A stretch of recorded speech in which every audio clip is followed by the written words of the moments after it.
2019 मा चाहिँ युएसले Huawei-लाई ब्यान गरेको थियो र त्यसको साथसाथै चाहिँ कुनै पनि अमेरिकन कम्पनीले चाहिँ Huawei-सँग काम गर्न नपाउने भनेको कारणले गर्दा चाहिँ गुगल, क्वालकम र आर्म जस्ता कम्पनीहरूले चाहिँ Huawei-सँग काम गर्न छोडिदिए।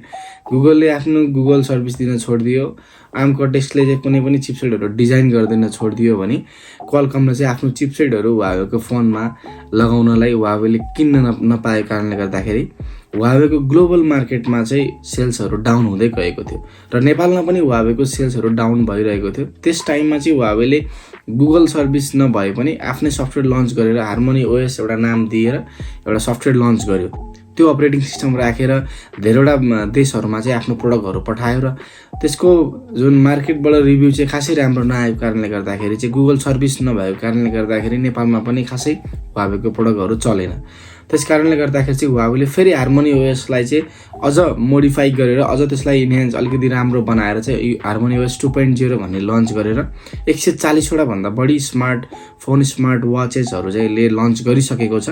त्यो मध्ये चाहिँ Huawei P50 Pro पनि एउटा Huawei-को फ्ल्यागशिप मोडल हो जुन चाहिँ हार्मोनी ओएसमा आउँछ र आज चाहिँ हामी Huawei P50 Pro को अनबक्सिङ गर्न गइरहेको छौँ। हेरौँ बक्समा हामीले के पाउनेछौँ।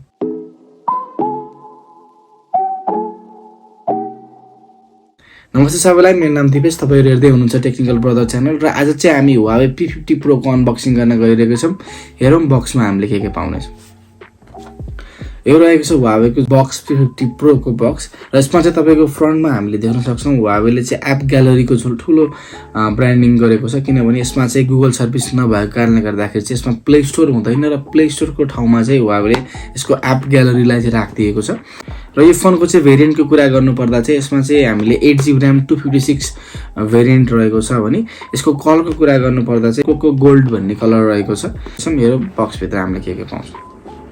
र बक्स खोल्ने बित्तिकै हामीले चाहिँ फोन पाउँछौँ जुन चाहिँ अब अहिले हामी साइडमा राखेर पहिले चाहिँ बक्सको एसेसरिजहरूतिर हेर्छौँ र एसेसरिज हेर्दाखेरि चाहिँ एउटा हामीले व्हाइट कलरको बक्स पाउँछौँ, त्यसको माथिपट्टि सिम टुल पाउँछौँ भने त्यसको भित्रपट्टि चाहिँ हामीले एउटा टिपियु केस जुन चाहिँ Huawei-को धेरै जस्तो फोनहरूमा चाहिँ यस्तै टिपियु केसहरू देखिन्छ भने यसमा पनि त्यस्तै टाइपको टिपियु केस छ र त्यसको भित्र भनेको चाहिँ तपाईँलाई युजर गाइड र वारेन्टी कार्डहरू देख्न सक्छौँ हामीले। र त्यो भन्दा नै भित्र चाहिँ हामीले एउटा 66 वाटको एडाप्टर पाउँछौँ भने एउटा चाहिँ हामीलाई USB टाइप सी केबल पाउँछौँ।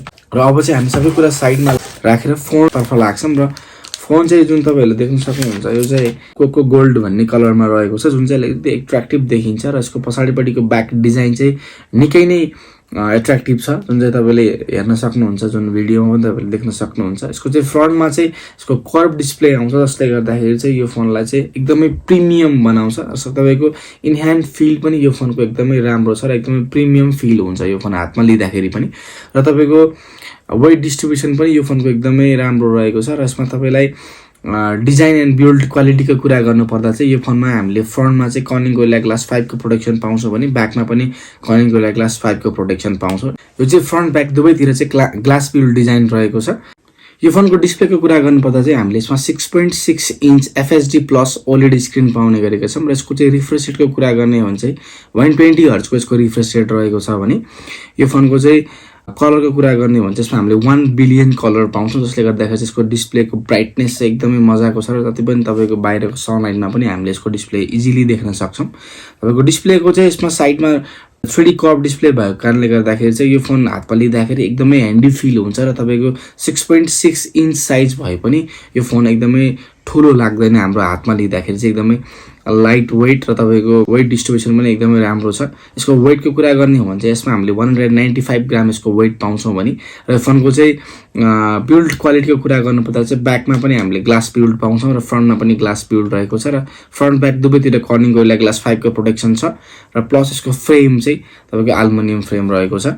पर्फर्मेन्सको कुरा गर्नुपर्दा चाहिँ यो फोनमा हामीले दुईटा भेरिएन्ट पाउँछौँ, एउटा किरिन 9000 भन्ने चिपसेटमा पाउँछौँ भने एउटा 888 भन्ने प्रोसेसर पाउँछौँ। क्वालकम 888 र तपाईको किरिन 9000 चाहिँ लगभग NM चाहिँ एउटै NM मा बनेको प्रोसेसर हो, दुईटै तपाईको 5nm मा बनेको प्रोसेसर हो जसले गर्दाखेरि चाहिँ ब्याट्री तपाईको एकदमै राम्रो अप्टिमाइज हुन्छ र तपाईको पावर पनि एकदमै राम्रो छ यो दुईटै चिपसेटको चाहिँ। यसमा चाहिँ 5G हामीले पाउँदैनौँ, यो फोनमा चाहिँ 5G सपोर्टेड होइन यो फोन चाहिँ। र यसको चाहिँ क्वालकम 888 भए पनि यो चाहिँ 4G फोन रहेको छ। हाम्रो ड्रब्याक भन्न सक्छौँ यसलाई चाहिँ हामीले। यसमा तपाईँको 888 मा पनि हामीले 4G नै चलाउनु पर्ने हुन्छ। यो फोनको चाहिँ अपरेटिङ सिस्टमको कुरा गर्नुपर्दा चाहिँ यसमा चाहिँ हामीले यसको Huawei को आफ्नै सफ्टवेयर हार्मोनी OS देख्न सक्छौँ, जुन चाहिँ हेर्दाखेरि चाहिँ एन्ड्रोइड जस्तो देखिए पनि यो चाहिँ Huawei को आफ्नै सफ्टवेयर हो र यसमा चाहिँ तपाईँलाई हार्मोनी OS मा हामीले यो फोन देख्न सक्छौँ। यो फोनको क्यामेराको कुरा गर्ने हो भने चाहिँ यसको मेन हाइलाइटिङ फिचर्स भनेकै यसको क्यामेरा रहेको छ।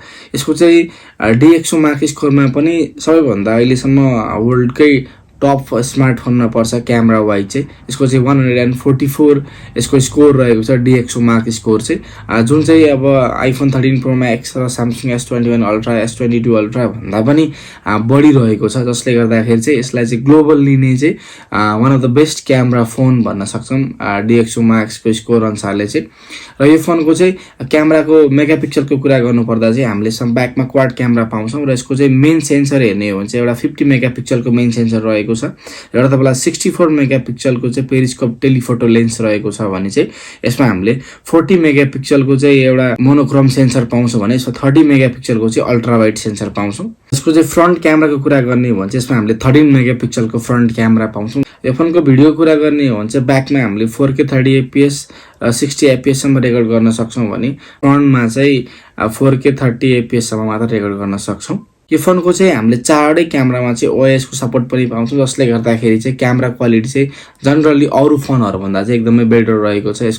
यसको पेरिस्कोप लेन्समा पनि OIS अप्टिकल इमेज स्टेबलाइजेसन भएको कारणले गर्दाखेरि चाहिँ यसको जुम गर्दाखेरि पनि एकदमै धेरै सेकी फोटो हुँदैन। यसको चाहिँ एकदमै अप्टिकल इमेज स्टेबलाइजेसनले गर्दाखेरि चाहिँ एकदमै स्टेबल फोटोजहरू आउँछ। फोटोजहरू खिच्दाखेरि चाहिँ त्यो कुरा चाहिँ यसको मलाई एकदमै राम्रो लागेको छ। यसको चाहिँ हामीले क्यामेरा पनि चेक गरिसकेका छौँ, त्यसले गर्दाखेरि चाहिँ यसको क्यामेरा पनि एकदमै राम्रो छ। यो चाहिँ अल ओभरले चाहिँ क्यामेरा राम्रो छ। यसको डे लाइट नाइट फोटोग्राफीदेखि लिएर सबै कुरामा चाहिँ यसको क्यामेरा राम्रो आएको हुनाले गर्दा चाहिँ DxO मार्कमा यसको 144 स्कोर्स आएको छ।